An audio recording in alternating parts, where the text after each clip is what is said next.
Un homme n'a pas laissé de pourboire, et pour se venger, le livreur a jeté son repas dans la neige. N'ayant pas d'autre choix, il a ouvert la porte pour le récupérer. Cependant, son pied gauche ne pouvait pas franchir la cour. Alors, il s'est mis à ramper sur le sol, tendant la main pour attraper son dîner. Une fois la nourriture récupérée, il s'est précipité à l'intérieur, mais le sac en plastique l'a trahi et tout s'est renversé. Frustré, il s'est rendu compte qu'il ne mangerait pas ce soir-là. En réalité, sa cheville gauche était entravée par un bracelet électronique. Il était en liberté conditionnelle et n'avait pas le droit de sortir. C'est à ce moment-là que son traceur a soudainement perdu le signal. Quelques instants plus tard, son téléphone a sonné. C'était la police. En raison de la tempête incessante, le système de surveillance était en panne. Le traceur ne serait pas reconnecté avant 7 heures du matin le lendemain. Après l'appel, l'homme a fixé le signal mort sur le traceur et a pris une grande gorgée de whisky. Après 6 mois d'emprisonnement, il avait enfin une soirée de liberté. Peu après, il fonçait sur l'autoroute dans sa Lamborghini. Avec toute cette neige, la montagne entière était son terrain de jeu. Il a appuyé sur l'accélérateur, et la sensation de dérapage sur la piste enneigée était exaltante. La liberté n'avait jamais été aussi merveilleuse. Soudain, un cerf est apparu, mais il a réagi à temps, évitant la collision et gardant le contrôle de la voiture.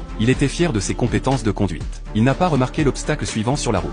Cette fois, l'impact a été violent. Il a freiné brusquement et a regardé dans le rétroviseur. Une femme gisait immobile dans la neige. Les choses s'annonçaient mal. Il était encore en liberté conditionnelle et n'était pas censé être dehors. La police le découvrirait sûrement. Pire encore, la femme ne montrait aucun signe de vie. Puis il a vu des phares s'approcher par derrière. Paniqué, il ne pouvait laisser personne voir cette scène. Sans réfléchir, il a ouvert le coffre et y a précipitamment fourré la femme.